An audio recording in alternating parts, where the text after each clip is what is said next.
नमस्कार, आपण पाहता हिरकणी न्यूज। हिरकणी न्यूज प्रत्येक क्षण ताज्या घडामोडी आणि महत्त्वाच्या प्रत्येक बातमीसाठी नेहमी तत्पर। तुळजापूरला निघालेल्या नवदाम्पत्याच्या कारचा भीषण अपघात, 5 जणांचा जागीच मृत्यू, धक्कादायक घटना। सोलापूर जिल्ह्यातील बार्शी तालुक्यातील पांगरी गावात भीषण अपघात झाल्याची घटना घडली आहे। कार आणि ट्रकची समोरासमोर धडक झाल्याची दुर्दैवी घटना घडली। यामध्ये 5 जणांचा जागीच मृत्यू झालाय। लग्नानंतर देवदर्शनासाठी तुळजापूरला निघालेल्या नवदाम्पत्यांच्या कारचा भीषण अपघात झाला। यामध्ये 5 जणांचा जागीच मृत्यू झाला असून नवदाम्पत्य गंभीर जखमी झाले आहे। बार्शी तालुक्यातील पांगरी गावात कार आणि ट्रकची समोरासमोर धडक।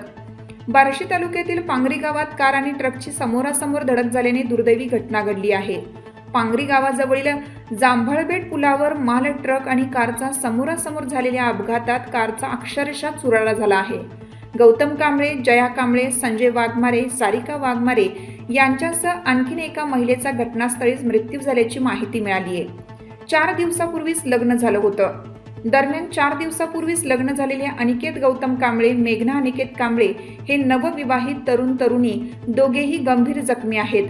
दरम्यान घटनेची माहिती मिळताच पोलिसांनी घटनास्थळी धाव घेतली। जखमी नवविवाहित दाम्पत्याला बार्शीत खासगी रुग्णालयात उपचारासाठी दाखल करण्यात आलं आहे। मिळालेल्या प्राथमिक माहितीनुसार 26 नोव्हेंबर रोजी अनिकेत आणि मेघना या दोघांचा विवाह झाला होता। त्यामुळे या दोघांना घेऊन कुटुंबीय देवदर्शनासाठी तुळजापूरला निघाले होते। मात्र अचानक कार आणि ट्रकची समोरासमोर धडक झाली। यामध्ये कारमधील 5 जणांचा जागीच मृत्यू झालाय, तर नवदाम्पत्य गंभीर जखमी झाले आहे।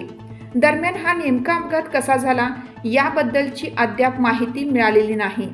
आपल्या हिरकणी न्यूज चॅनलला लाईक करा, शेअर करा आणि सबस्क्राइब करायला विसरू नका आणि रहा अपडेट।